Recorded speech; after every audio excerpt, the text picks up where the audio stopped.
What happens when America's oldest university defies the government publicly, unapologetically, and gets hit with a $2.2 billion blow? This is a standoff between Harvard and Donald Trump's administration. Former US President Barack Obama on Tuesday praised Harvard University for standing its ground against the Trump administration's demands.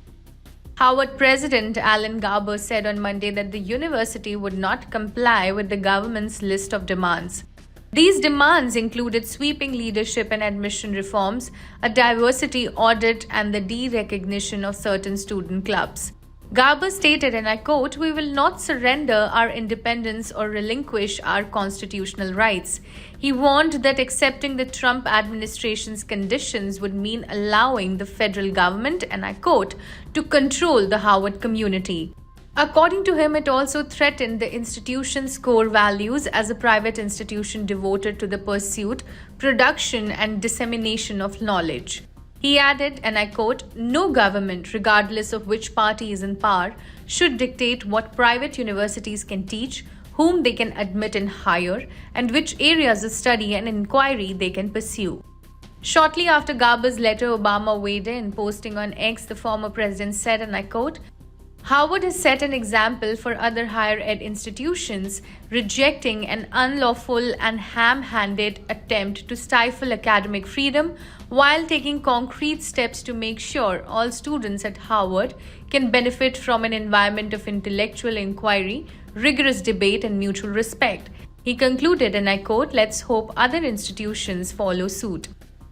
Hours after Garber's letter, the Trump administration froze $2.2 billion in federal funding for Harvard. The Department of Education's Joint Task Force to Combat Anti-Semitism issued a sharp rebuke. It said, "Harvard's statement today reinforces the troubling entitlement mindset that is endemic in our nation's most prestigious universities and colleges, that federal investment does not come with the responsibility to uphold civil rights laws." The task force added, and I quote, "The disruption of learning that has plagued campuses in recent years is unacceptable. The harassment of Jewish students is intolerable. It is time for elite universities to take the problem seriously and commit to meaningful change if they wish to continue receiving taxpayer support." This standoff comes after months of unrest on college campuses. In 2023, several US universities saw student protests against Israel's war in Gaza. Donald Trump, who took office in January, and many Republicans have accused these students' activists of supporting Hamas. Hamas is a US-designated terrorist group whose October 7 attack on Israel sparked the ongoing war in Gaza. This story is far from over. What happens next could reshape the future of academic freedom in the United States. Stay tuned.